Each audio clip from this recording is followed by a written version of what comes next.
Nous en parlions un peu plus tôt dans cette édition. Des drones ont bombardé ce mardi une importante station électrique ainsi que l'aéroport, une base militaire de Port-Soudan, au troisième jour de frappe sur cette ville de l'Est du Soudan, abritant le siège provisoire du gouvernement en guerre contre les paramilitaires. Et pour nous en parler, nous sommes en direct avec Karine Oriot, journaliste et éditorialiste qui se trouve à Paris.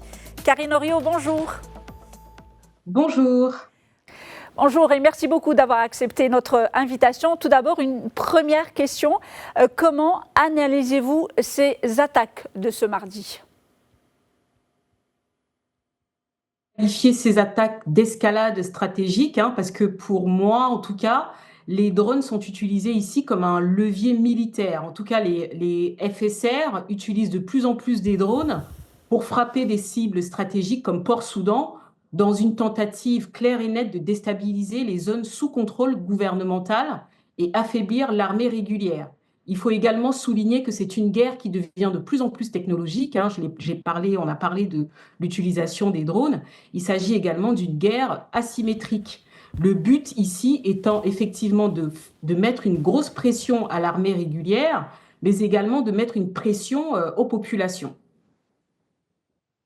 Alors, ma deuxième question est pourquoi cette attaque n'a pas encore, en tout cas jusqu'au moment où on se parle, n'a pas été revendiquée par les paramilitaires ?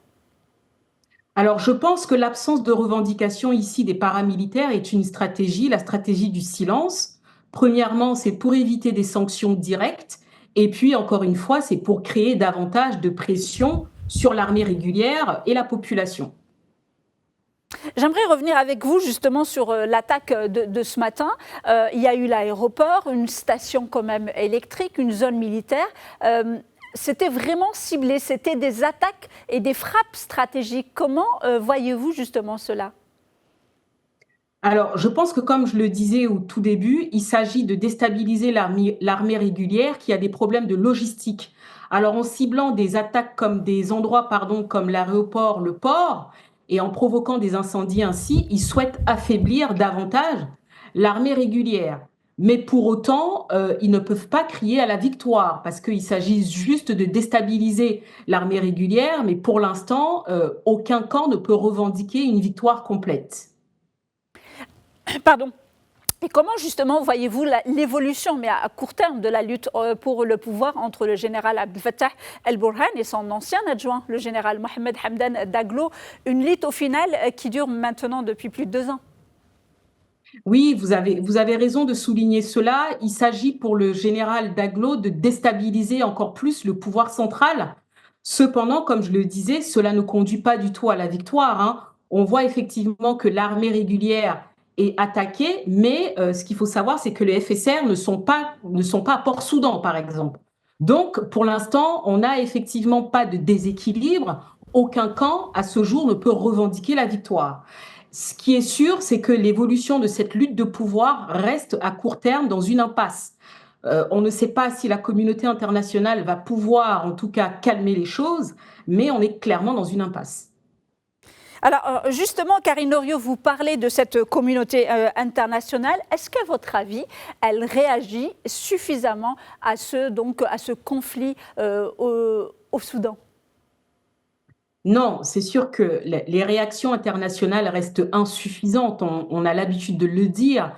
C'est un conflit qui est quasiment oublié. Bien qu'il y ait eu des sanctions économiques qui ont été imposées, cependant, ces sanctions n'ont pas permis de stopper les violences. De plus, l'ONU et les ONG peinent à distribuer l'aide humanitaire en raison des conditions de sécurité et des obstacles logistiques.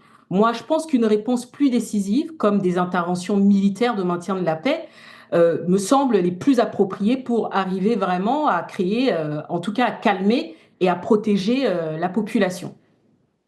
Alors, mais justement, comment je vais dire, j'allais dire obligé, mais peut-être pas, le mot est peut-être un peu fort, mais comment faire pour que justement cette communauté internationale, aussi à travers des instances internationales, puisse réagir à ce conflit qui, à chaque fois, il y a certes des communiqués pour dire, bon, il y a des problèmes de famine, les enfants sont en souffrance, les problèmes de santé, mais comment pousser justement cette communauté internationale à une réaction beaucoup plus efficace et beaucoup plus efficiente sur le terrain?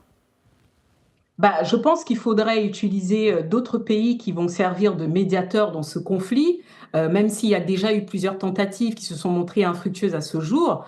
Le dialogue reste d'abord la première arme ici à utiliser dans ce cas, mais évidemment, la communauté internationale reste aussi, si vous voulez, impuissante face à cette lutte qui oppose quand même deux généraux depuis presque 2 ans. C'est-à-dire que, comme je l'ai dit, malgré les sanctions économiques, bah, le pays qui reste complètement, c'est un pays qui est en ruine, c'est un peu dommage. Bah, il n'y a pas moyen de faire entendre raison à ces généraux, en tout cas de stopper la lutte qui se mène. Et du coup, la communauté internationale se retrouve impuissante et que malgré les sanctions économiques, je pense qu'il faudrait effectivement, même si on sait très bien que les forces de maintien de la paix ont eu quelques soucis sur le continent africain, en tout cas, ça peut être une solution qui soit une solution plus dure compte tenu du conflit armé qui sévit au Soudan. Karine Ok, Oriot, voilà. merci beaucoup d'avoir accepté notre invitation. Je rappelle que vous êtes journaliste et éditorialiste. Vous étiez avec nous en direct depuis Paris. Merci beaucoup encore d'avoir accepté notre invitation.